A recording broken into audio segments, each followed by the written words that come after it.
What is up, everybody? Welcome to another episode of Limited Resources. This episode number 433. My name is Marshall. I'm one of your limited resources. The other one is joining me on the line from Denver, Colorado. It's Luis Scott-Vargas. Luis, how are you, buddy?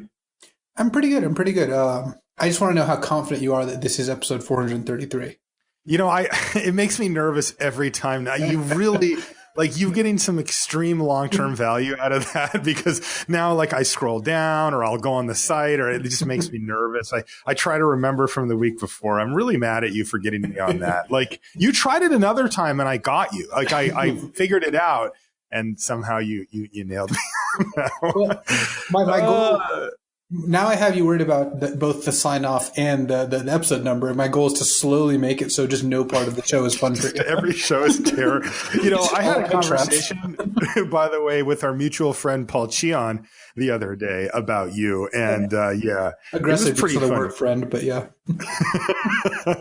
All right. Well, this week we are going to be revisiting and perhaps taking a little bit of a different look at our old friend, Quadrant Theory. Quadrant Theory, of course, is one of the core tenets of limited resources and how we approach card evaluation. We're going to be going over the heavy hitters for that, but then also taking a little bit of a different twist on it for the main topic. Before we get into that, of course, channelfireball.com. That is the place to go on the internet for everything you need magic related. Masters 25, you can get it right now.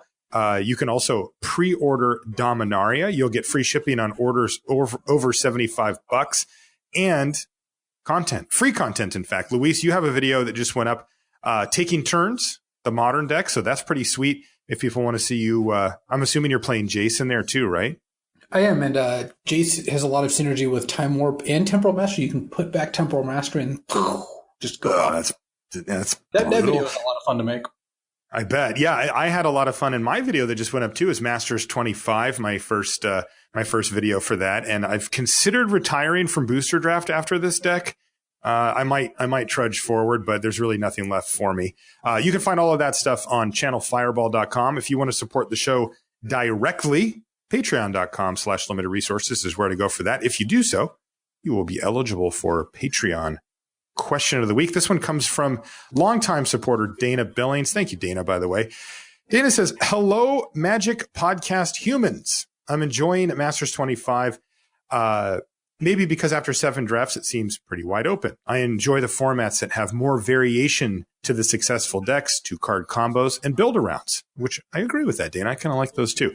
I know I have a small sample size, so I could be way off, but have you had similar experience now that you've played some drafts? Master 25, thumbs up or thumbs down?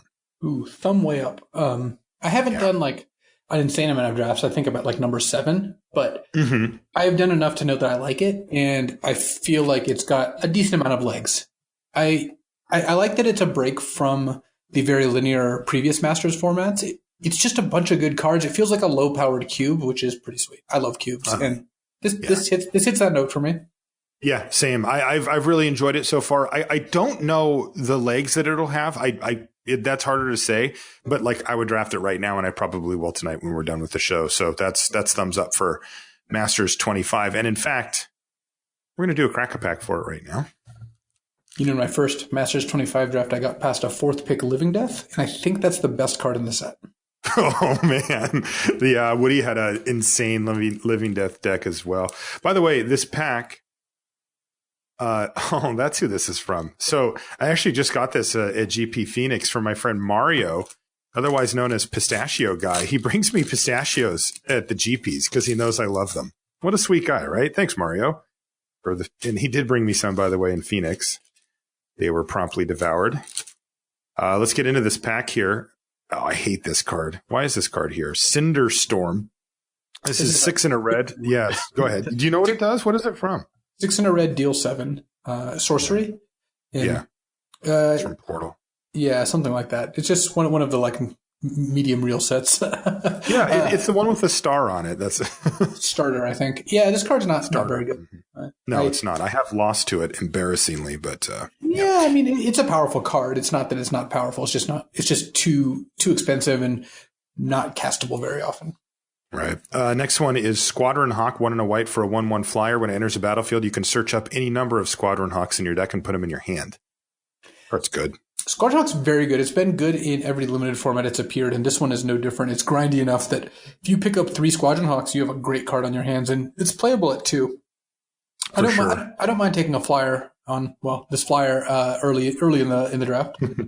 Next is Nezumi Cutthroat, 1 and a black for a 2/1 with fear that cannot block. Squadron Hawk's better than that. Yeah, I think it's mediocre. I actually like it as a sideboard card. I tend to pick up 1 or 2 because there's just some decks that are really soft. So even when you are playing a control deck, you can board in a couple of these and just start clocking your opponent. 2/1 unblockable. Crimson Mage. I've really never liked cards like this that much. 1 and a red for a 2/1. You can pay red to give target creature you control haste. Yeah, I'm not super high on the aggressive cards, which might partially be the decks I like to draft, but I haven't. Despite unless you're like the 6 Vampire Lacerator or 7 Phantasmal Bear deck, for the most part, the little beatdown creatures haven't seemed very effective.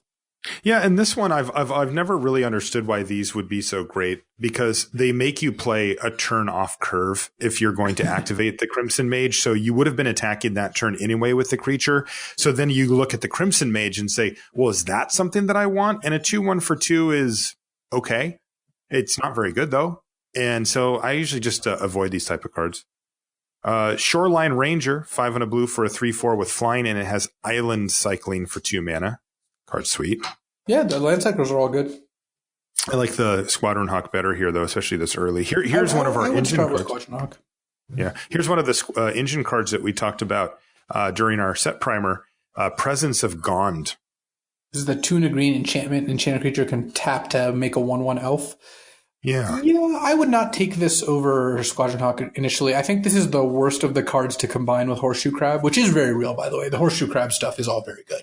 But yeah, the Ballista just making a machine gun is insane. The Ballista is the best one by I think a decent margin. I think so too. But I'm not so high on Presence of Gond. Also, so that I'm really just I probably would not start by doing that. Same. Mystic of the Hidden Way. I like this one. 4 and a blue for a 3/2 unblockable, but it also has morph. You can unmorph it for 2 and a blue. I'm not picking it over Hawk, but I like the card. No, it's passable. Yeah. Here's a removal spell. Path of Peace. 3 and a white sorcery, destroy target creature. Its owner gains 4 life. I do like this card. I think you tend to play it and it's going to be good. I think I might start with. No, I would start with Squadron Hawk. The thing is, if you get 3 or 4 Squadron Hawks, you have like a bomb uncommon level of card. Definitely. So I think it's worth risking it early, and especially in like a kind of light pack. It's not like later in the pack. Obviously, you're taking Path of Peace over Squadron Hawk, but at this point, I would take the Hawk. Plus, if you cut off Hawk, other people aren't going to take the Hawk, and so then later they will see a Hawk and not want to take it. Yeah, it's important to get in early. It's like a Legion Conquistador, but much better. Much better. Much better. This next card's called Lull, which is funny now. Fog. It's 1 and a green, prevent all damage creatures would deal, and then cycling 2. Deal in combat. Yeah, this is mediocre. Yep, I'm off it. Court Hussar. This is a card I like. 2 and a blue for a 1/3 vigilance. When it enters the battlefield, look at the top 3 cards of your library, put one of them in the hand and the rest on the bottom. And if you didn't pay white for it, so it's 2 colorless and a blue, but or 2 generic and a blue, but if white was involved in that, then you get to keep it. If not, you have to sacrifice it, but you get the card back. Yeah, this card is very good. It is a blue-eye gold card because you're not really playing this if you can't pay the white, because 2 and a blue impulse, or I guess it would be anticipate is just not a very good deal. But in blue-white, it's very good. Like I would start with Squadron Hawk, but if I knew I was blue-white, like say it was a couple picks in, I would take Court Hussar over Path of Peace or Squadron Hawk. Mm-hmm. Yeah, it was funny. I was talking to Eduardo Sejgalik, who I was in the booth with for the GP. We were also rooming together, and he said that this actually saw play in Standard in its day. Is that true? The first nationals that I did well, the first tournament I ever did well at, where Paul Cheon got first and I got third at U.S. Nationals. I don't want to say how long ago it was, but it was a couple of years. We both had Court Hussars in our deck. Was that 2007? It wasn't that old. Was it not? When was it? 2006. Beating. We were playing Solar Flare, this Esper colored like kind of tap out control deck, and Court Hussar was one of the cards that you used as a speed bump against aggressive decks while still being good against control. So there you go. Yeah, good times. We got uncommons here. This one is Undead Gladiator. 1 black for a 3/1 zombie barbarian. It's got cycling for 1 and a black, but here's the cool part. You can pay 1 and a black and discard a card to return it from your graveyard to your hand during your upkeep. This card is very sweet. I've drafted this multiple times because, first of all, it's a 3/1 for 3, which isn't horrible. And if it dies, you can discard a card to get it back. So you're like, okay, it's a kind of hard to kill 3/1 for 3 and a fine rate to cast it, right? 3 mana. It also cycles. So even a 3/1 for 3 that cycled for 2 mana would be something I think that I would play a lot of in decks, especially if you had other synergies that cared about things going to the graveyard. And then the fact that you can discard a card to get it back means that it gives all your cards cycle. Like, this card is very powerful in the late game, and you can do it multiple times during your upkeep if you have enough mana. So the fact that it's good to just play on turn 3, good to just cycle if you don't want to play it, and then also good later to start bringing it back and cycling it over and over again. Plus, it enables things like Zombify, because you can discard a card to get this back and then Zombify whatever you discarded. Like, all that together makes this card very appealing, and I think I would be taking it right now. Yeah, it's actually really powerful. I was watching Kenji stream, and he just had rare too. No, right. Yeah. Downshifted on rarity. Yeah. He did it like 3 times during his upkeep, where he's just like, I don't want that one, get rid of this, cycle that. Okay. That's good enough. All right. Well, welcome to the arena, Undead Gladiator. Next is Invigorate, 2 and a green for an instant. Target creature gets +4/+4 until end of turn. If you control a forest, rather than pay its mana cost, you can have your opponent gain 3 life. This card is very good flat out because it's a 0 mana combat trick. Like, them gaining life just does not matter that much. Yeah. And it's big too. +4/+4. Yeah. Like, against a green mage, even if they're tapped out, it doesn't mean your combat's going to go well. Like, that's actually something you have to think about. Like, can you imagine the blowout of, like, you attack your morph into their 3/3 when they're tapped out, they block, you pay 6 to flip up the Woolly Loxodon, and then they invigorate? Like, you should just concede at that point. Plus, you're playing Woolly Loxodon, which I don't think is even playable in the format. So, come on. That's ridiculous. leave the elephants alone. No, Woolly Loxodon's fine. Card's so good. Nothing special. Nothing to write home about. But, about the 6th best common, would you say? 6th or 7th, I don't know. But also, Kavu Predator is an uncommon. This is a 1 and a green 2/2 trample. When your opponent gains life, it gets that many +1/+1 counters. If you have that and Invigorate, you're just going to win the game very easily. Wow, that's a combo. Yeah. Yeah, it actually comes out. It's not as good as Undead Gladiator, right? No, I would take Undead Gladiator. But I do like it. Really good combat trick. Yeah, it doesn't quite get there. Browbeat is the next card, one of the more misunderstood cards in the set, I think. This is a 2 and a red sorcery. Yeah. Your opponent either takes 5 damage or you draw 3 cards. It's also counterintuitive who you have to target with Browbeat. And I actually don't remember myself. Who do you target with Browbeat? Yeah, so you target yourself. So what it says is any player may have Browbeat deal 5 damage to him or her. If no one does, target player draws 3 cards. So you're targeting yourself. Yeah, it's a really weird card. It is. And it's not very good, right? Like, don't they just, like, this is one of those classic cards. It's a Punisher card. Yeah. They're quite bad. Yeah, they're bad. All right. Our rare, it's a nice one. Courser of Krufix, our old friend. 1 green 2/4. It's an enchantment creature. You play with the top card of your library revealed. You can play the top card if it's a land, and whenever a land enters a battlefield under control, you gain a life. Card's sweet. Yeah, this card is quite good. I would take it. Yeah, I would take it over Squadron Hawk and Undead Gladiator. For sure. I think that there's a lot of good stuff in the rare slot, so it's not. Yeah, it's something you'll be going into. By the way, we had an impromptu vote. Just among the people that were doing coverage this weekend, and Courser of Krufix received the honor of worst coverage card ever. Oh, yeah, it might be horrendous for people in the booth. No excitement ever. You always knew it was coming. You always it even crossed into the threshold of, how we have the people down in the feature match area with the iPad. They're the ones that punch in the life totals and stuff. And so they would always have to change the life totals constantly whenever a Courser of Krufix was on the battlefield. It's just a nightmare across the board. You can never remember exactly what each player knows about what each other has. Like, you'd have to write it down in the booth and try to scratch off cards. It was just horrendous card for coverage, but it's a good Magic card. We have a foil, Luis. It's Supernatural Stamina. Black for an instant until end of turn. Target creature gets +2/+0 and gains. When this creature dies, return it to the battlefield tapped. under its owner's So control. you'd think that a combat trick like this wouldn't be that great in a master set, but I'm surprisingly impressed by this. It's like the martial of combat tricks. It just really overperforms despite initial skepticism and overall mediocrity. The appearance of mediocrity. It's good with morphs, so you can play your favorite Loxodon and get into combat. Supernatural stamina comes back face up, and there's just a lot of enters the battlefield effects. Like even with Dusk Legion Zealot, right? It's good. It's good with if you're lucky enough to get Cloud Blazer and you're playing some kind of 3-color brew, whatever. I've just had it in multiple decks, and it's a card I thought I'd never play.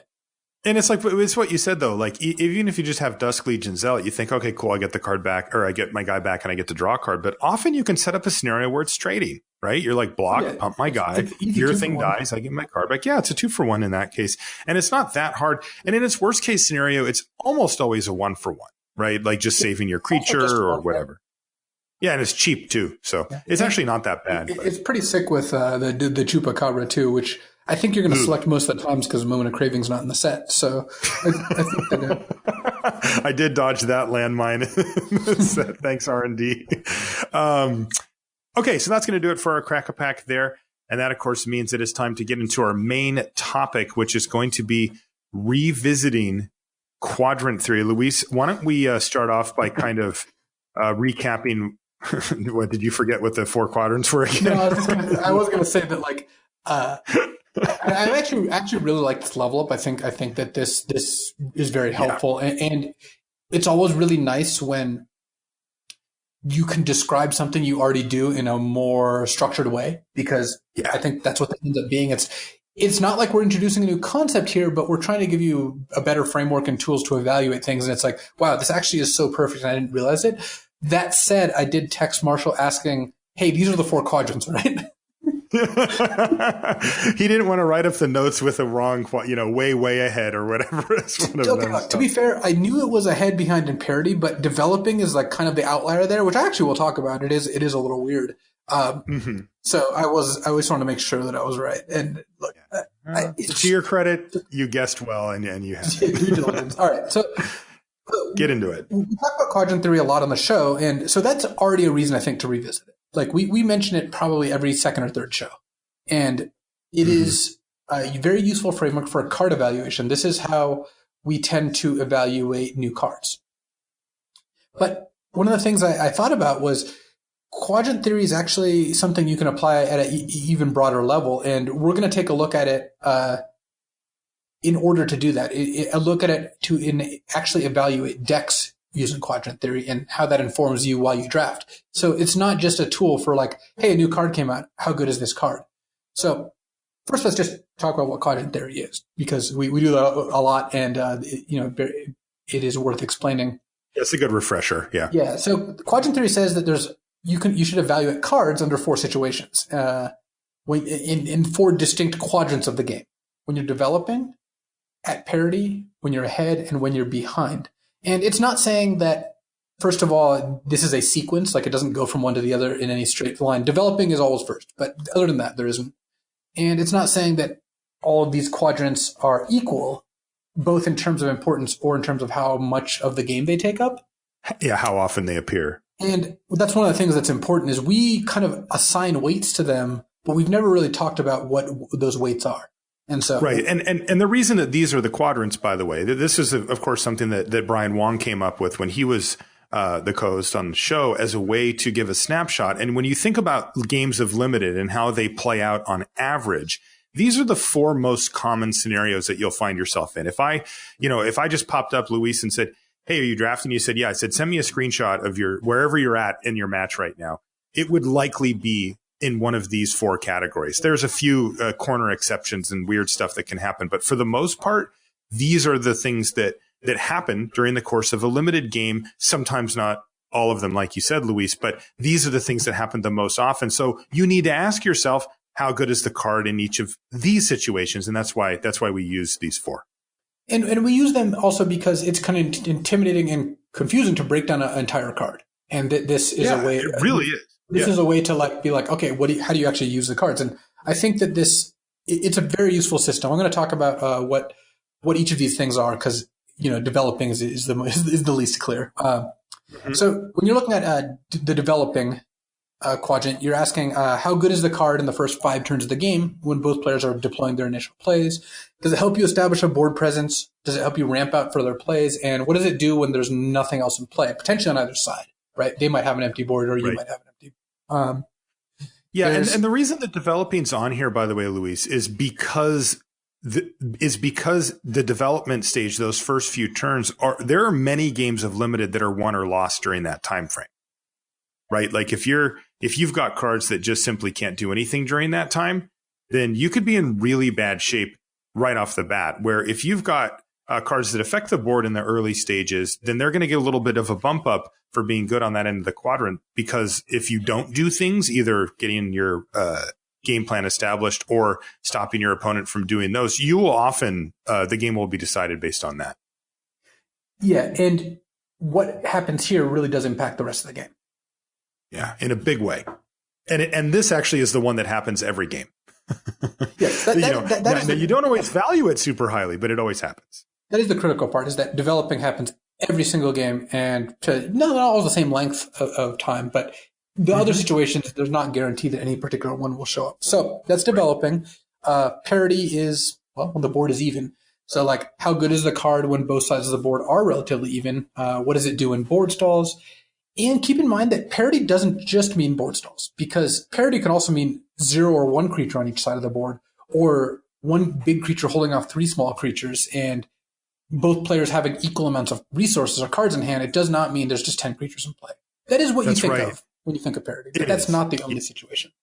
No, I think a good litmus test for if you're in a parity situation is when you're looking at the top of your library, like, come on. And there's certain types of cards, that you really, really want to find in those situations. We're going to describe those in just a little bit, but that, usually speaking, that's when you're at parity, is when you're hoping to find, some really powerful effect to put you ahead. Where in developing, you could be hoping for a land drop or a 3-drop, just something to do during the early stages. It's not necessarily that you want to draw your 6-drop bomb or your big card draw spell or whatever.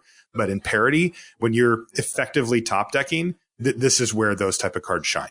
Yeah, one way to determine parity also is are people attacking? If nobody's attacking, you are likely at parity. Definitely. So then there's ahead.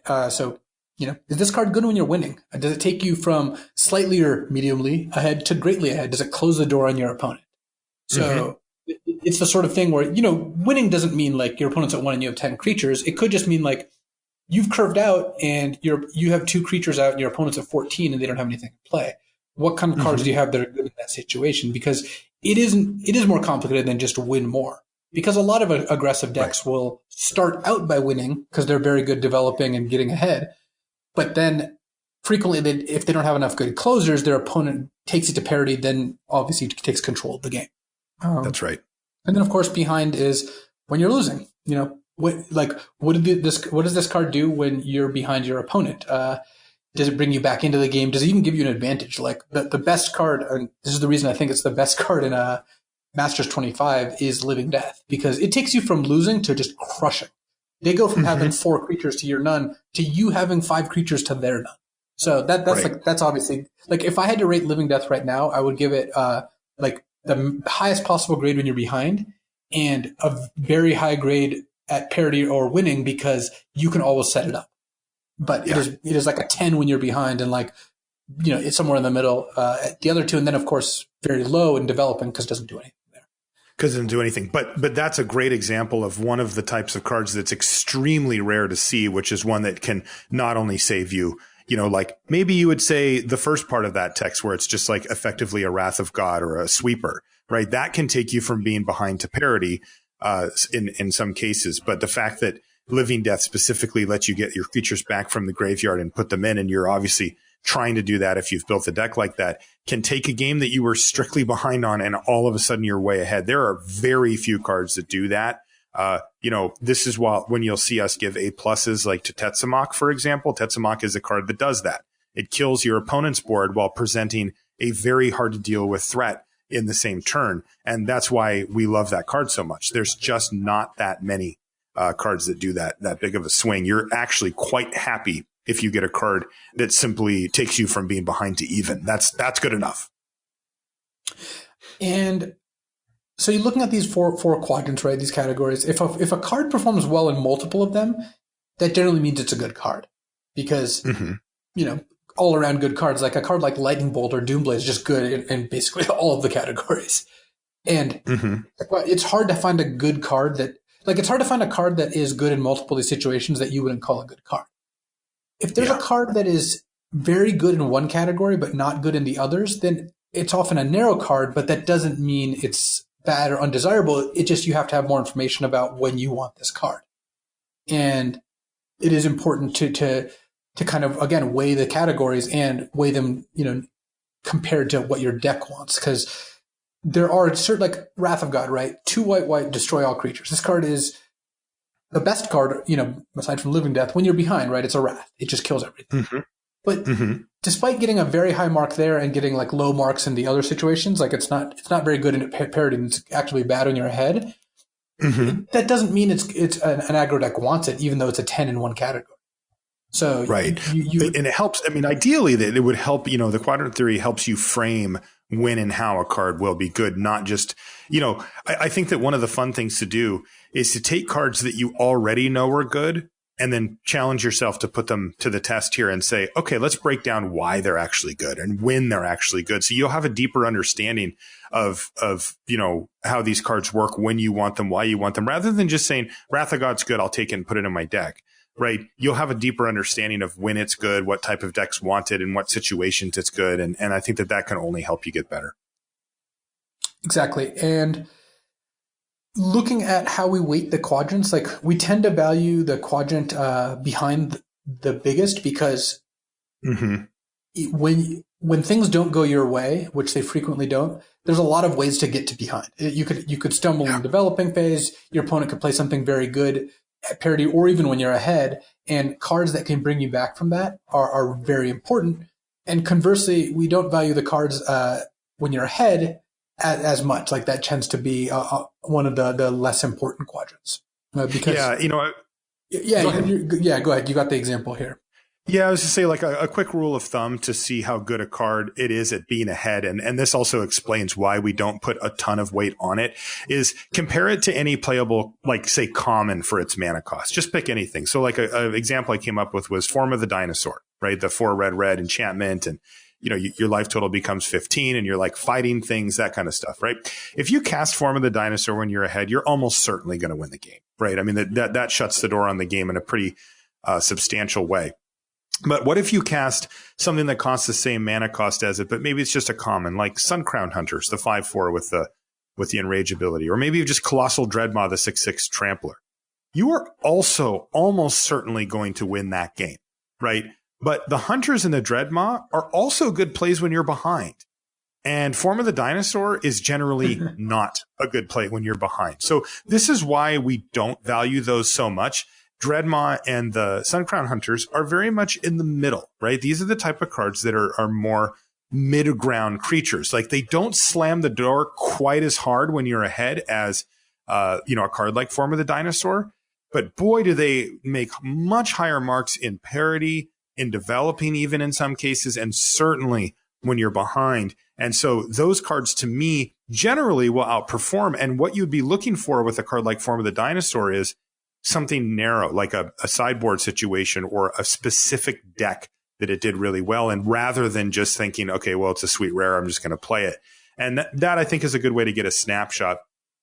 Speaking of developing, by the way, it's important to note because you need to be able to develop your board to win it limited. And that can be developing it defensively. We call that defensive speed, making sure you have cheap interactive things that can block or kill creatures, or offensively, right? The curve out where you're trying to kill your opponent quickly because, some cards are particularly good during this stage of the game, right? There's just cards like that are good versus, maybe don't shine so much later on. Parity, of course, is important because in limited, the games just stall out sometimes. They do. And as Luis outlined, it's not just necessarily we each have 10 creatures. Sometimes there's no creatures. But the point is that you're top decking, and having cards in your deck that break that parity can be the difference between winning and losing.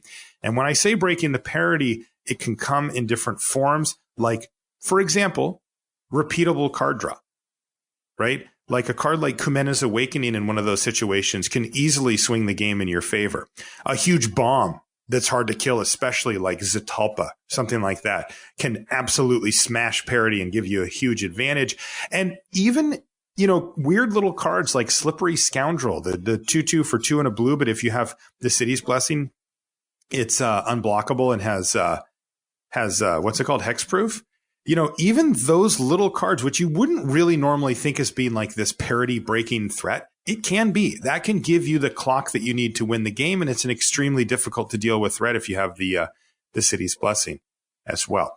So, Luis, why don't we just take some cards and we'll just throw them at the Quadrant Theory and kind of work them through ourselves so that people can get an understanding of kind of how the mental process works. Yeah, so the first one would be Inspiring Charge. This is a 2 white instant, give all your creatures +2/+1 until end of turn. Mm-hmm. And this kind of slots in for pump spells in general, which is especially expensive ones. This is a 4-mana card. This is good when you're ahead. That's where it's at its best, right? Is when you're ahead and your opponent's forced to block because you attack your 3 creature, they're at 7 life, they just have to block. It is good when you're at parity because a lot of types of parity lend themselves to a mass pump spell being good, right? When you both have 4 creatures in play or 5 creatures in play, and you're just kind of sitting there. It's not as good in the parity where you both have 0 creatures in play, but most of the time parity does mean multiple creatures in play. It is atrocious when you're behind. It doesn't really do anything. It takes a very unique situation to be behind and want this card, and then it does nothing when you're developing. So overall, this card is kind of like a C- to C+, depending on what's going on in the format. And it's a card that in a deck that is really interested in attacking and especially going wide can probably get, maybe stretch to a B- thanks to how good it is when you're ahead. Contrast. Oh, good. Go ahead. I was going to say, no, you got it. Contrast that to Overrun, right? This is 2 green sorcery. All your creatures get +3/+3 and trampled on the turn. You might think that these are the same, but we'd actually give this a decent grade when you're behind because this does so much damage that there are situations when you're behind and you just cast Overrun and win. Yeah, and of course it's a parity crusher. Oh yeah, it's obscene when you're ahead or at parity, and I think I would call it good when you're behind because there are definitely ways to be behind and have this be good. Yeah, at least acceptable. Not as bad as you'd normally think a card like this would be. Right. And of course, if you're way behind, it's not going to save you, but you can steal games with Overrun that very few cards could let you steal. Yeah, and so this card would get a high grade. It's a very powerful card, and despite looking like the kind of card that wouldn't do well in Quadrant Theory test or the Quadrant test, whatever, it is very good. Next up is Rampant Growth, 1 green sorcery, put a land into play from your deck tapped. It is basically zeros everywhere except developing, but it's very good in developing. It's actually one of the best cards you can imagine playing this on turn 2. And for that reason, almost every green deck would play it. So this is a case of narrow in terms of which quadrants it hits, but the kind of effect that almost every deck wants. If your deck tops out at 3 or 4 costs, you might not want Rampant Growth, but there hasn't really been a limited format where 2-mana Rampant Growth effects aren't good. No, and it also shows, by the way, that when you are using the Quadrant Theory to help evaluate a card or a situation, make sure that you keep in mind the exceptions. Because everything Luis said is true about this, but I think that if you're building a deck and you're trying to splash for a 3rd color, a Rampant Growth goes even higher in value. And it just becomes a necessary type card to play in your deck, let alone whether it's good. Because the truth is that while it gets zeros technically in these other things, it's effectively a land, right? It's a land drop. I mean, you're not, don't replace a land with Rampant Growth, but the tool for this job is Rampant Growth. If you need to fix and or ramp your mana, you're not expecting it to keep you from dying or to do these other things. You're expecting it to go get the mountain that you splashed out of your deck. And if you need to do that, then you do that, and it'll do a good job of that, rather than saying, well, it wasn't that good in parity or whatever. That doesn't really apply to this type of card. So, you do have to use your brain with it too and say, well, I need to fix my mana, even if it doesn't, necessarily score that high marks on, being ahead, being behind, that kind of stuff. So the next 2 are kind of similar, so we'll bundle them. It's Ravenous Chupacabra and Manowar. Jeez.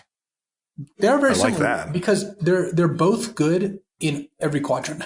There's no way to go wrong with these cards because they're good in developing. Because if this is your first play, you're usually doing great. And they're cheap enough to do this, especially Man of War. They're soul crushing when you're ahead. They're good at parity. Man of War gets a little worse the more creatures are in play, but still good in every situation. And when you're behind, these are like among the best cards you can think of because they basically affect two creatures, right? They put a body into play and remove a creature from the board permanently or temporarily. So these are just, when you look at a card that gets high marks in every quadrant, it is a good card. It's really hard not to be just an excellent card if you get high marks in every quadrant. Right. And I mean, and you shouldn't be surprised, right? Like Luis just gave it high marks in every quadrant, like, for example, for Ravenous Chupacabra. Well, guess what? That's one of the best limited cards we've had out of the, at the non-rare slot out of the last like 5 sets, right? That would be on the top 10 cards list or something like that. I mean, it's an insanely good card. So when you hear Luis say that, you should be like, well, yeah, that adds up because we know that card's great and it also performs well for Quadrant Theory. We talked about Wrath of God earlier, where it gets a miss in a lot of quadrants, but is the best possible when you're behind. And then you have something like Tidings, 3 blue sorcery, draw 4 cards. This card is at its best at parity because when you're ahead, you'd rather cast a creature, almost any creature. When you're behind, you also rather cast almost any creature. But at parity, this card really does the trick, and this is the kind of card that control decks really are interested in. They try to play a bunch of cards that make it so they don't get too far behind or they come back from behind so they can use cards like Tiding to kind of shut the door on the opponent. Yeah, and this was what I was talking about with it doesn't necessarily have to be a big, an onboard bomb to be great at parity. A card like Tidings drawing 4 cards will do the same. Yeah, Kumena's Awakening also basically the same card in that respect. Same thing where it's a card that's terrible when you're developing, terrible when you're behind. Right now, and we're going to talk about a bigger picture on these things. It's not very good when you're ahead either. You're looking to close out the game quickly. Yeah, it's fine. It's not a bad card, but it's not 4-mana 3/3 if you're attacking your opponent. Right, exactly. So then it's all on parity.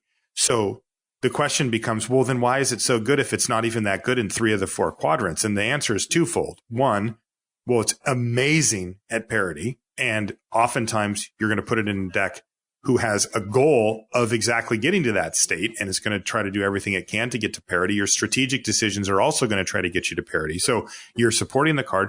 And the other thing to consider is that it's okay to have cards that are only good in one of those in your deck. It's just when you have too many of them, if you have a whole bunch of cards that are great at parity, like let's say your deck was all card draw spells, just, literally all card draw spells, you'd understand pretty quickly. I can try to imagine that, but yeah, you'd understand pretty quickly after playing it that all you're doing is drawing more card draw spells. And while, you're ahead on cards against your opponent, if you never affect the board, it's not there. Now that's like a slider that's pushed all the way over to the side. But if you were to move that slider over where you have some cards that affect the board or do things proactive to help you win the game. And some number of these cards that are good at parity, you would want to balance in there somewhere because you do need these type of cards, especially in these control decks, to be able to finish things off.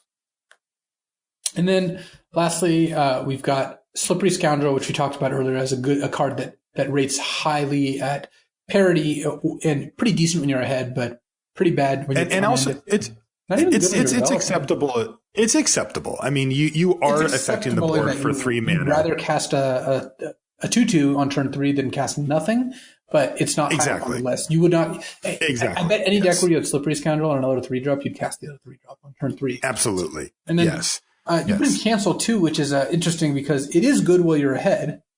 And it's really good while you're ahead. Yeah, very bad when you're behind, but also pretty good at parity and can be a developing play, right? If you're on the play and have a cancel and you just don't play anything, turn 3 and you cancel it a 3-drop, that was a fine exchange. And you're on the draw, it's even better. You cancel it a 4-drop.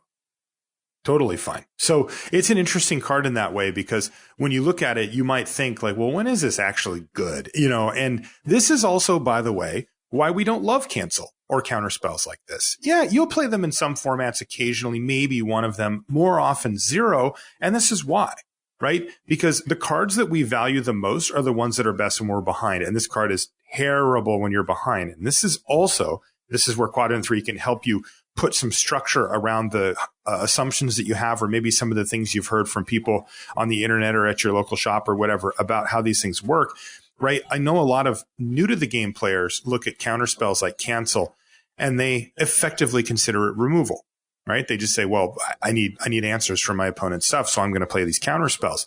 And this shows you why it's not, right? Because if this was a removal spell, like let's say we subbed out the cancel for Water Knot, now you can top deck this while behind and still have it affect the board and maybe scratch you back into the game. If you top deck a cancel when you're behind, you're just crying. I mean, now you're doing nothing. You're hoping that it will help you from falling further behind, but that is not a winning position. So take the time to actually take some of the cards that maybe have stumped you, or that you think you overrate or underrate, or that you've heard stuff about, like, yeah, well, counter spells and removal aren't the same thing, but you're in your head, you're like, well, they both deal with threats. What's the big deal? You put them in Quadrant Theory and you will often get your answer. It'll kind of spit it out the other side and go, oh, that's why. Because what's the difference between removal and cancel? The main difference is that removal is good while you're behind, where cancel's not. Right. So that's Quadrant Theory, and that was one of the more seminal shows that you had, and this was even before my time. This was Ryan Wong, and right, absolutely, yeah, and it's a very valuable way of looking at cards. But one of the things when I was thinking about it is you can actually expand that and look at decks, not just cards. So what we're going to do here is expand Quadrant Theory, kind of take a slightly higher level view, like dial up a little bit, and look at your entire deck through the lens of Quadrant Theory, which can help determine which cards you want, which does help you draft better decks and does give you more of a reason to use this during the draft instead of just as a strict card evaluation tool.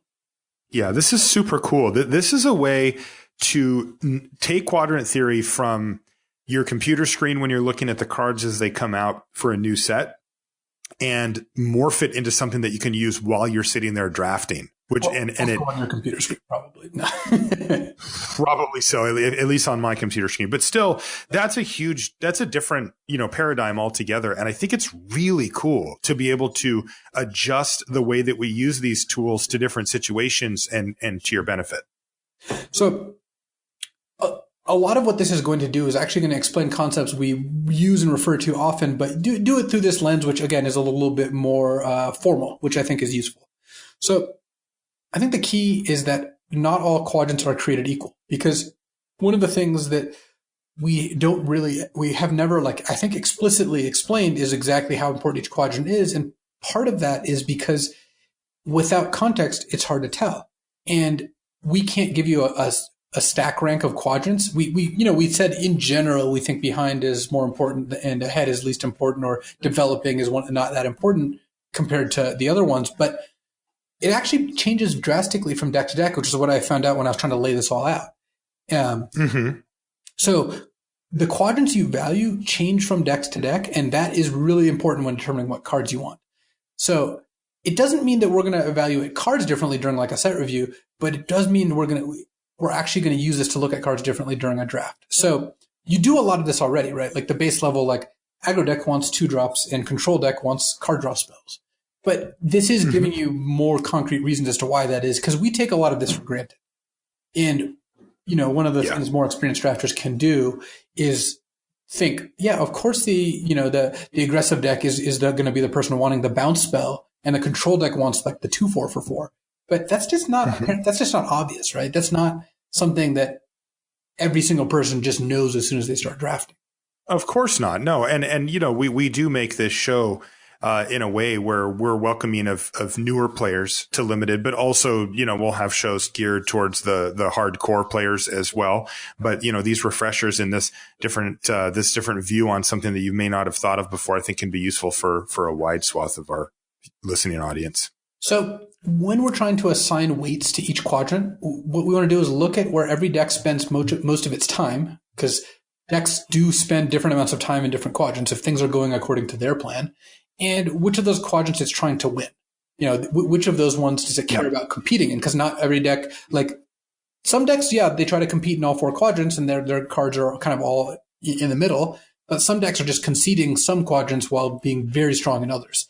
And that really does inform what cards you want. The more focused the deck, the more specific quadrants matter, and the less focused, the more more difficult it is actually, because you don't have as clear of a guiding line. Yeah. Like, what do you think a deck would look like if you took our baseline, right? Like, let's just say you took the quadrant theory sort of at its face value as we give it to you, which is, you value being behind the most and being ahead the least, and then the other two are somewhere in the middle. And you just snapshotted every card that you could pick and just pick the one that was highest in quadrant theory. What do you think that deck would look like? It would look like your average limited deck. It would look like like a mid-range deck. A mid-range deck. And it's actually kind of funny that mid-range decks are actually the hardest to draft, I think, because the heuristics are the least clear. It is the least clear what cards you want, because again, 2 mana 3/3 can't block is great for aggro and incredibly bad for control, right? It's not hard to figure that out. Some mid-range decks want it, some don't. 4 mana draw 3 cards, discard a card, sift. Very good in control, very bad in aggro. Some mid-range decks really want it, some don't. And as a result, it's a little harder. Like, people always think like, oh yeah, aggro is really easy to draft, control is really hard to draft, and mid-range is just how you draft, what happens when you draft without a big reason to go either direction. I actually think control and aggro are both a lot easier to draft, especially once you have good guidelines for them, because once you know how to draft them, you've learned how to draft them pretty well.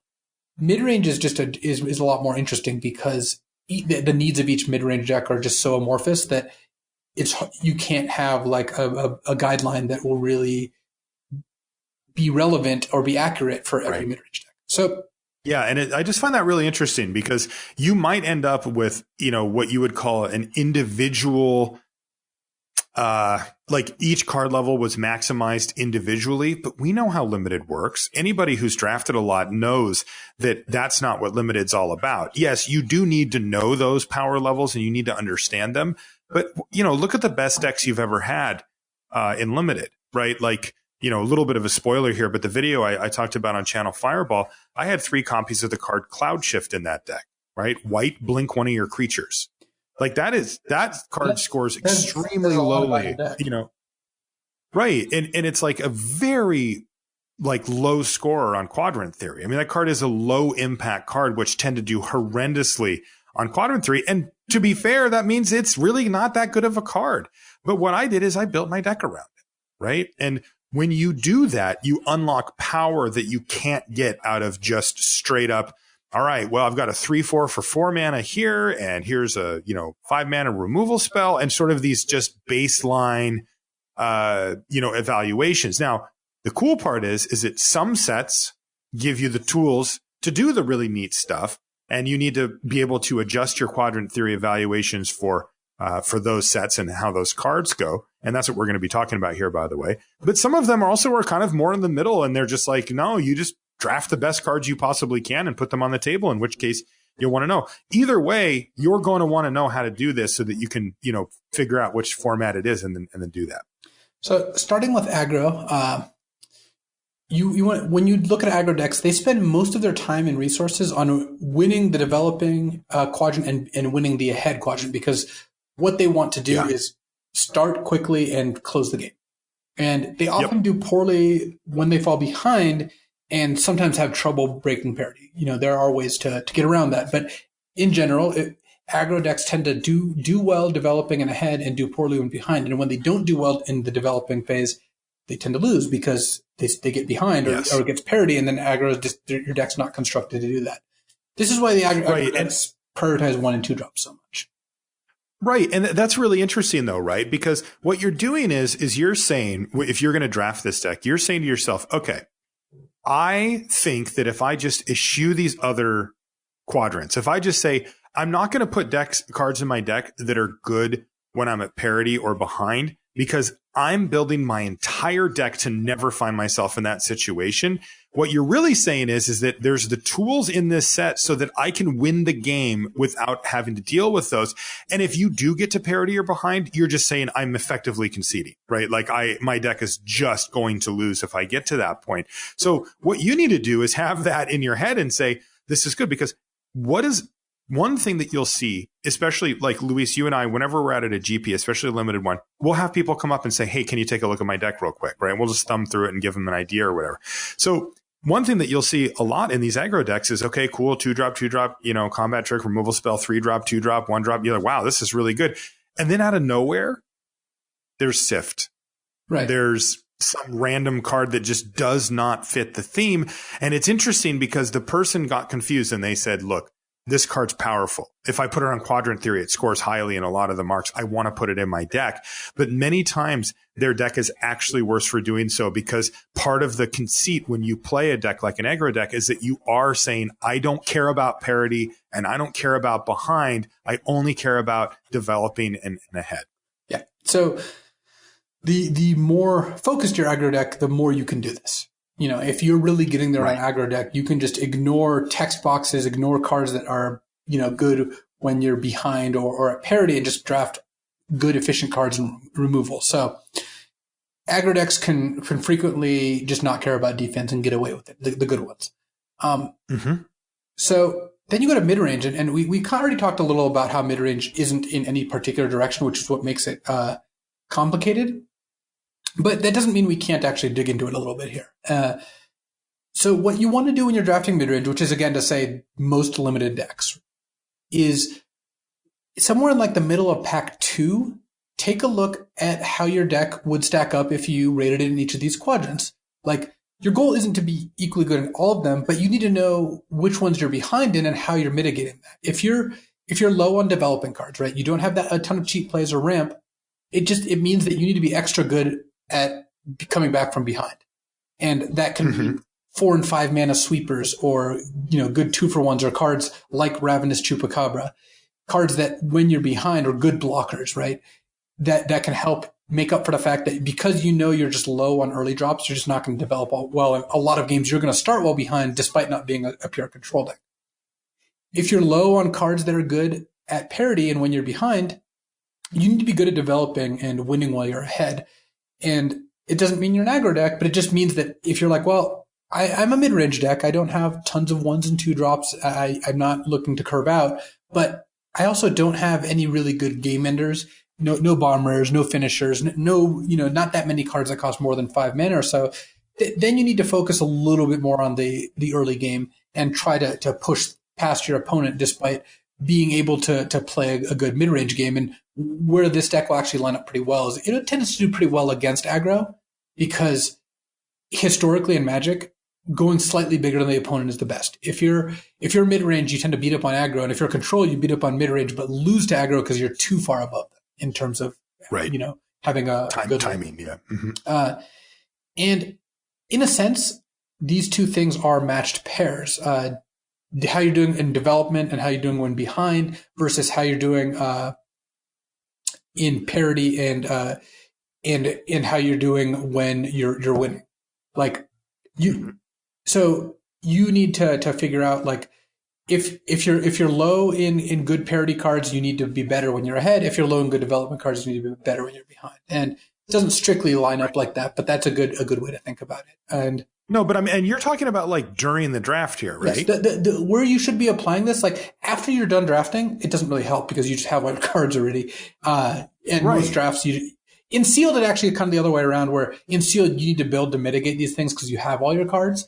But during a draft, this is at its most useful during the draft. And this is how, I think this is the best way to look at, it's mid-pack 2. Am I taking the somewhat aggressive 2 or 3 drop, or am I taking the card draw spell or the finisher? And it's like, well, what does this deck need? And one way to break it down, instead of just looking at this pile of cards and being like, oh, I'm not sure, is say, like, how good am I in these different situations? Okay, I'm bad when my deck does a very bad job of winning at parity. Okay, you either need to go the direction of pick a good finisher, pick a good way to lock up the game, or pick more cards that lower your curve and make it so that you can pressure your opponent and maybe you don't have to worry about getting into a board stall as well.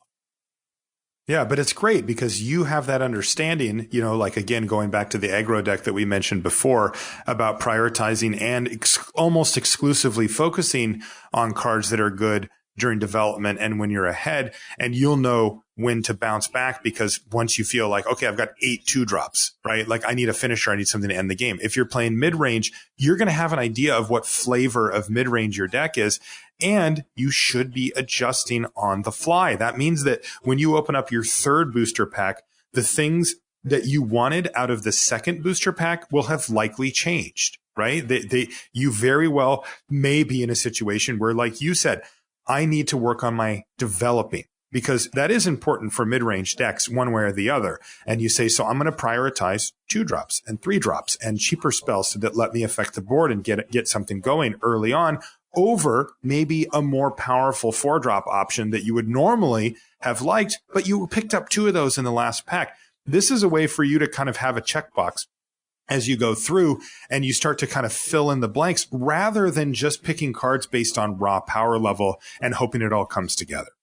You can kind of think of it like a seesaw, where one side is aggro, one side's all 1-drop aggro, no cards that can block, and that's a 1. And a 10 is like all Sifs, Doomblades, Wrath of Gods, and like 6/6 flyers control. And most mid-range decks, you're trying to straddle the like 4 to 6 range. If you go too far in one direction but don't quite get there, that's the worst place to be. Like, you'd rather have a deck of all good cards that have general application, or all narrow attacking cards, or all narrow defensive cards. If you're too far, like, to one end but don't quite get there, then that's where you end up the worst. So what you're describing is, at the end of pack 2, you're like, oh, got to take more 2-drops to balance this out. And then in pack 3, you're like, okay, I got enough 2-drops. Now I need some cards that can really, drop the hammer on the opponent and finish the game. But you can't be too heavy in either direction. So, right. And that is super important to understanding these things as you go through. You can think of this as kind of like level 2, right? If you listen to the show and you're relatively new to Limited, or you're still figuring it out, and you just put each pick on the Quadrant Theory like kind of ahead of time and kind of knew what cards were better than worse and just pick them based on that, you would end up with a much better deck than your average person who's just sort of like trying to figure it out or taking guesses. But if you want to get to the next level, then you figure out what your deck's actually trying to do, whether it's an aggro, a mid-range, a control, or even something more set specific, and you start adjusting those on the fly, and now you're really drafting. Now you're going to put together some really nice decks, because when we talk about these, you could always just draft these decks that are just kind of the best cards in each pack, but not really pay that much attention to synergy or the role that your deck plays, or, like we said, filling in the quadrant that you haven't really hit yet, but that you have determined that you want to. But you're never going to peak. You're never going to have a deck that's just unreal, right? Because, like, again, I'll go back to the cloud shift argument. You will never take a cloud shift. If all you do is just say, I'm going to put this on the Quadrant Theory, nope, cloud shift stinks, I'm not playing it, and I'm never going to play that deck, you are leaving value on the table for sure by doing that. So once you feel like you're ready and you understand how these archetypes are starting to work a little bit, you start to, you kind of go, okay, I've played some aggro decks, I've played some control decks, I've played some mid-range decks of varying flavors, and I kind of start to understand the cards that are good and how these decks work. This can really help you focus in and make sure that you don't get off track. And it really is the next step up from just understanding, power level of cards just sort of in a blanket. Yeah, so some of the questions you should ask when you're looking at this is, how many cards that you have that are good in the first 4 or so turns of the game? If you have fewer than 6 or 7, you are behind in this phase, in the development phase, because you're frequently just not going to play much. And you can make up for it with, exceptional defensive cards like good sweepers, or like a 1/5 Death Touch. Ukud Cobra, 4-mana, 2/5 Death Touch was one of the best cards you could use to stabilize the board. What cards do you have to break board stalls or get ahead on cards? If you look at a game and both players are at a reasonable life total and it's turn 8, do you feel like your deck can take advantage of that? If you have fewer than like 2 or 3 good answers to that, like 4/4 flyer counts, 2/2 hexproof unblockable counts, 6/6 dragon, that kills your opponent's creatures definitely counts. If you don't have very many of those cards, your deck is soft in the parity or even the slightly ahead phase, and needs to be stronger at getting ahead and finding finishers, because you need to be able to win the game from that point, unless you have a good plan to finish the game before you get to that point. And lastly, when you fall behind, how do you come back? If you mulligan, if you don't have a lot of resources, if your opponent's ahead of you, how do you get back in the game? Because not every deck has good comeback mechanisms, but if your deck has a lot of good developing cards, you're not always going to be there. If your deck isn't aggressive and doesn't have good comeback cards, you need to make sure you have good development game, because otherwise you are going to fall behind and you're not going to be able to win from there. And actually, lastly, when you're ahead, how do you continue to apply pressure? Like if they played a 5/5 reach, or Inspiring Cleric, the 3/2 that gains 4, what are you going to do about that? Like, this is where you want like bounce spells. This is where you want creatures, making a way to make creatures unable to block, removal, hasty creatures, and or a way to be good at having a long game plan. So you either have, because you're winning doesn't mean you're going to win. And if you don't have a way to really press the advantage there, you need to have, once again, a good way to win the long game, because you need to do one or the other. You can't just be mediocre at all of those things. Right. So we spent the most time on mid-range because I think it is the most complicated, but we do have control to talk about, and control really just lives in the world where they're behind most of the time. Like when you're playing control, that's part of the fun. I actually love it. You play from behind most of the time. Your goal is to get to parity. It's not to get ahead, it's to get to parity. Because one of the cool things about control decks is the really dedicated ones have so few win conditions.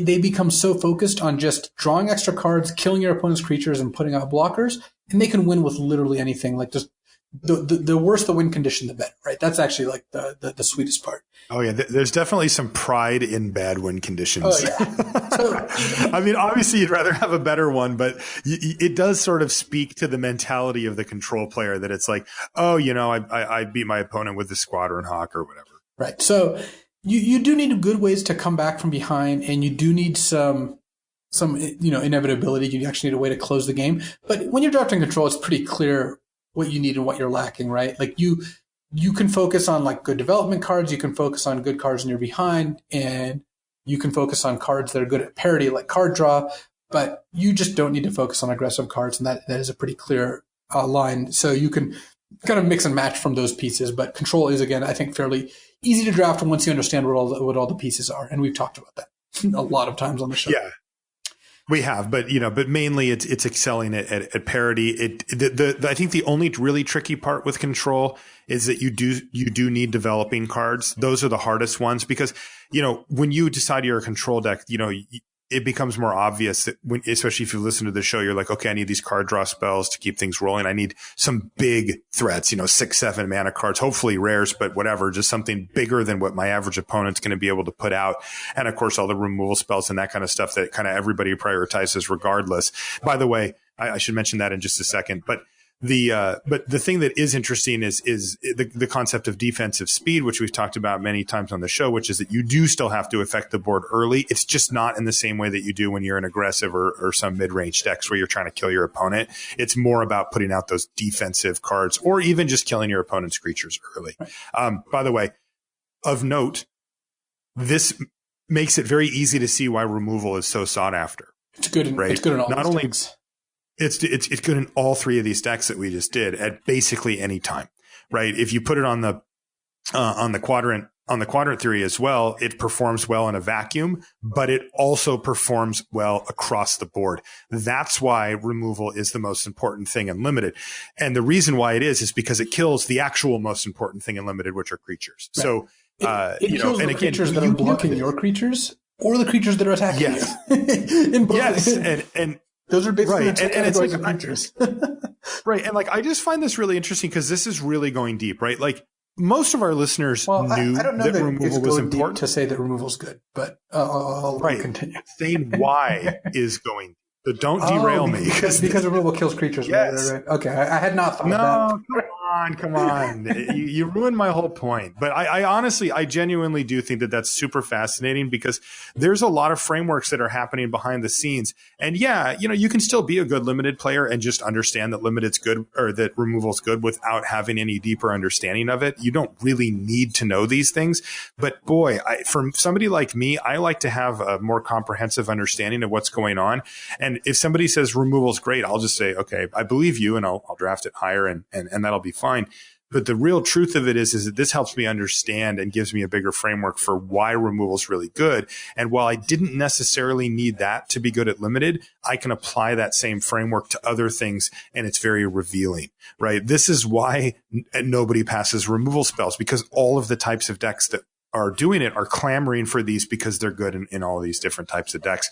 And it's like, oh, well, that makes sense. And there's other types of cards like that too. And you'll see that the funny part about all this stuff is that there is a threshold for a lot of these cards that if they're just simply too powerful, it just doesn't matter. Like you just run it no matter what. You know, if Ancestral Recall was printed in one of these sets, we wouldn't say, well, no, it's not really good, you know, in aggro because, you know, it's not great at developing or it's not good at, you'd be like, no, it's just too good. You just play it. It doesn't matter.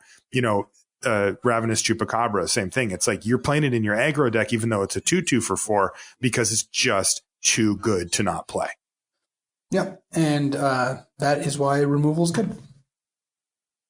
Thank you, Luis. All right, He's such a troll. He's so bad. He does this all the time. It's just nonstop. Who are you talking to right now? You. I'm talking to the listeners. I'm trying to appeal for their sympathy, I guess. To sum things up, you can use Quadrant Theory to evaluate your deck, and most of the people I think are doing that to some degree, whether they're aware of it or not.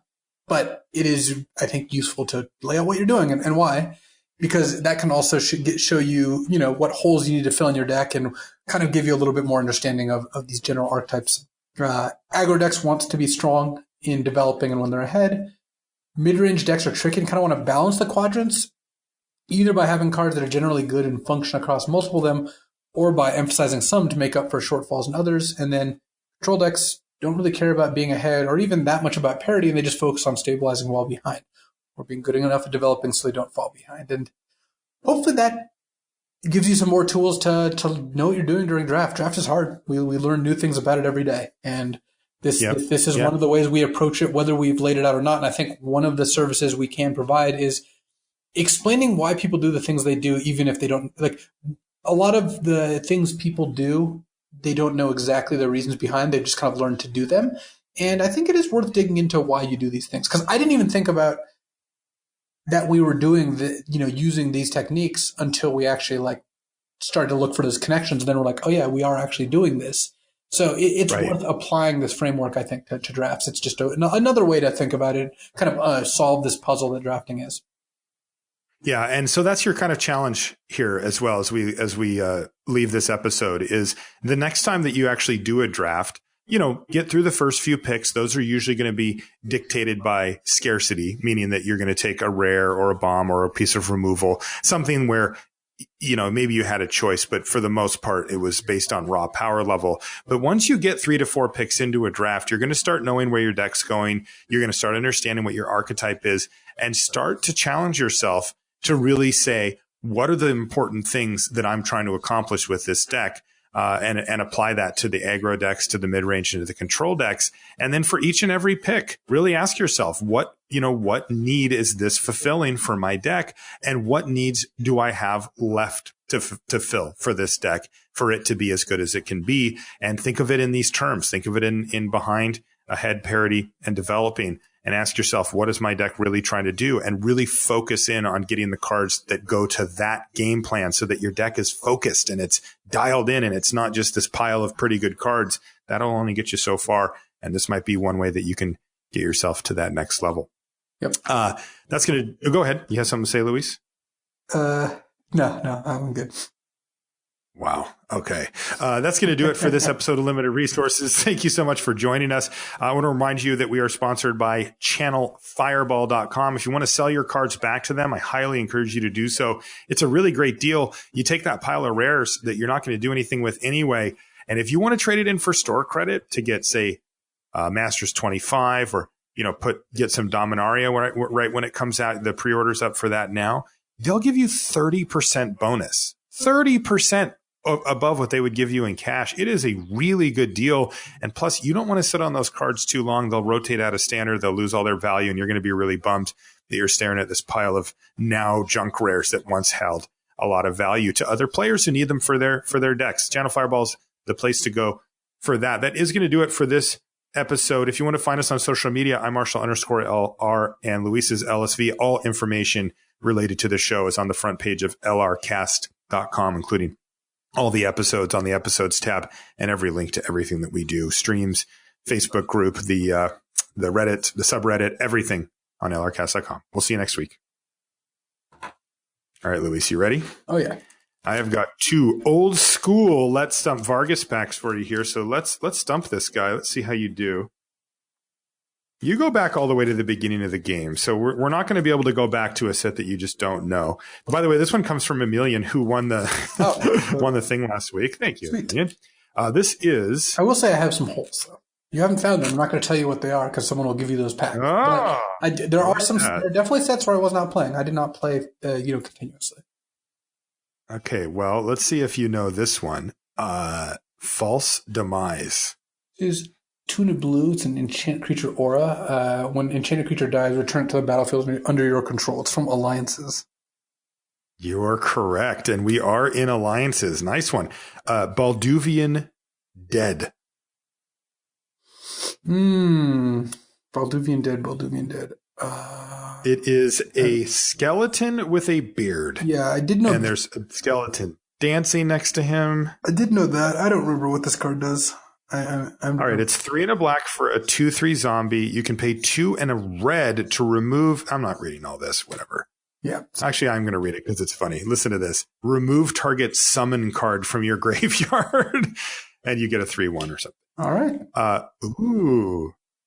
Limb Duels Vault. Ooh, this is like one of my favorite cards. It's got tiny little text because it's super long. It does. It's like 4-point text. It's like blue black. Just tell me what it does. Blue black instant.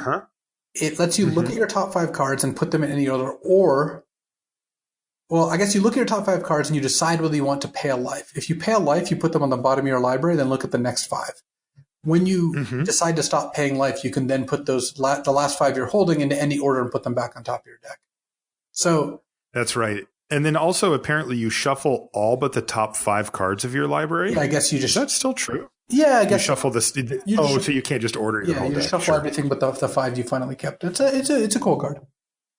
Is that a rare? No, it's an uncommon. Okay, well, I'm putting it in the giveaway for our patrons anyway. Sustaining Spirit. Rebecca Gay artwork. It's a sad angel. Yeah. Wow, it's a bad card too. Holy smokes!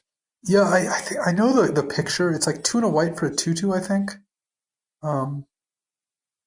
Negative. Okay, I'm breaking then. What did I say it was card? I said Sustaining Spirit, right? Okay. 1 and a white for an 0/3. It's got cumulative upkeep, 1 and a white. Any damage that reduces your life total to 1 reduces it to 1 instead. Elvish Ranger. That's 2 and a green for a 4/1. Which Elvish Ranger did you get? She looks kind of like what was that TV show? yeah, you got that with like the barbarian woman or whatever. Yeah. I can't remember the show's name, but she looks like that.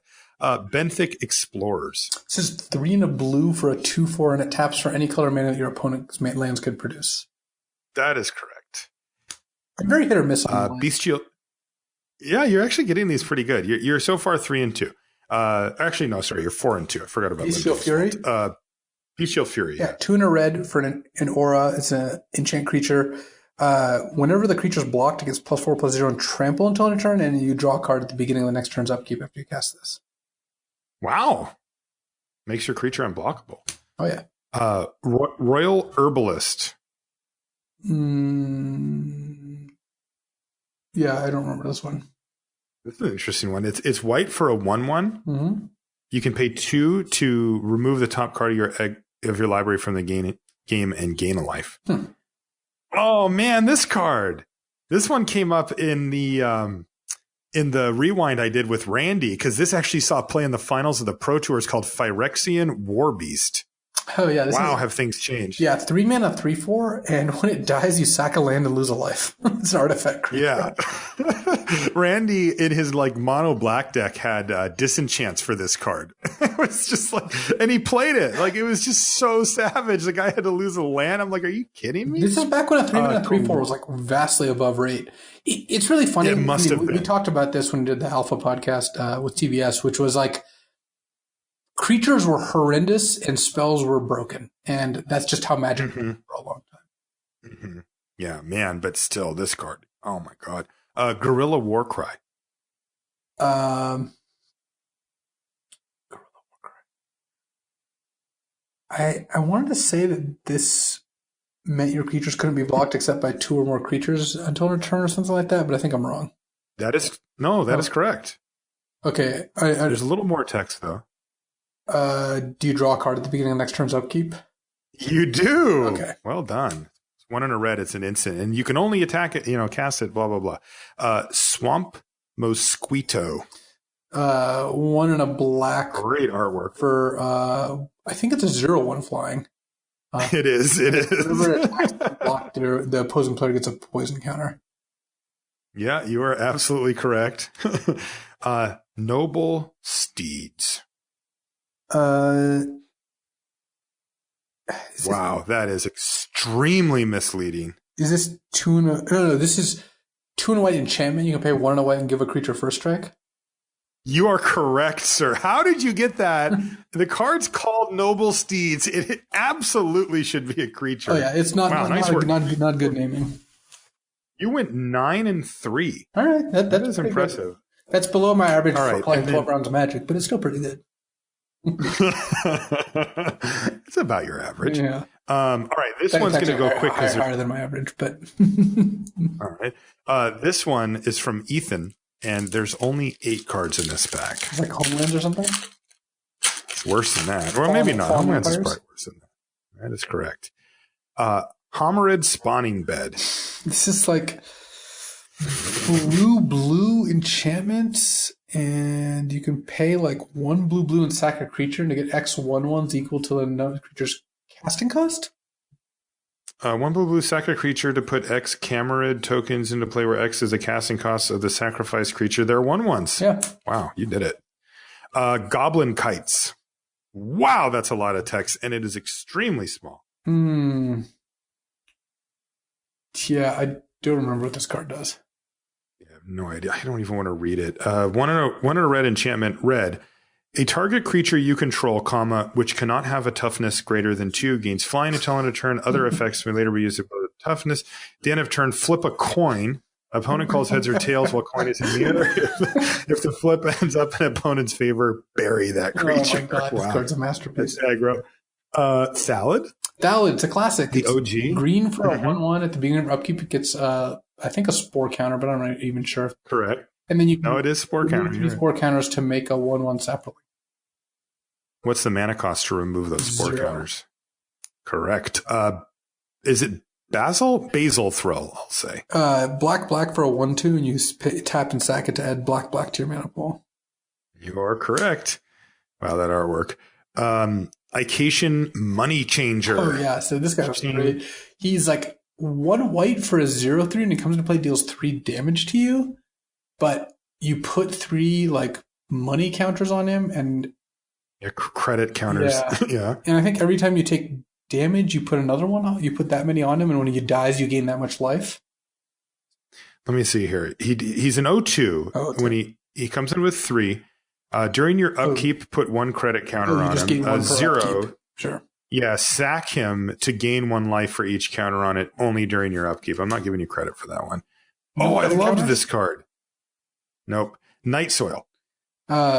Green for an enchantment, and you can pay 1 and remove 2 creatures in a single graveyard from the game to put a 1/1 sapperling into play. That is correct. I actually had that in a deck back in the day. Initiates of the Ebon Hand. Ooh, a classic. Black for a 1/1. You can pay a colorless to add a black mana to your mana pool. But if you add more than 3 black in this way, bury Initiates of the Ebon Hand at the end of the turn. Yeah, you wouldn't want to let something that powerful get out of hand. Orcish Veteran. There's so many cards like this. Like there's just like 17 cards are kind of good. Yeah. This is 2 in a red for a 2/2, and you can pay a red to get first strike on a turn. But yes, it also has another static ability. Yeah, it can't block creatures with power greater than 1. I think cannot be assigned to block any white creature of power greater than 1. I am giving you credit for that one. Wow. And yes, it is a coward. 1, 2, 3, 4, 5, 6 to 2. Wow, you are lighting it up. Next time we have a guest on, we're going to throw you back in the arena. Oh, yeah. I think you're ready again. All right, yeah. That sounds like a good avenge your loss. This is training for that. That's right.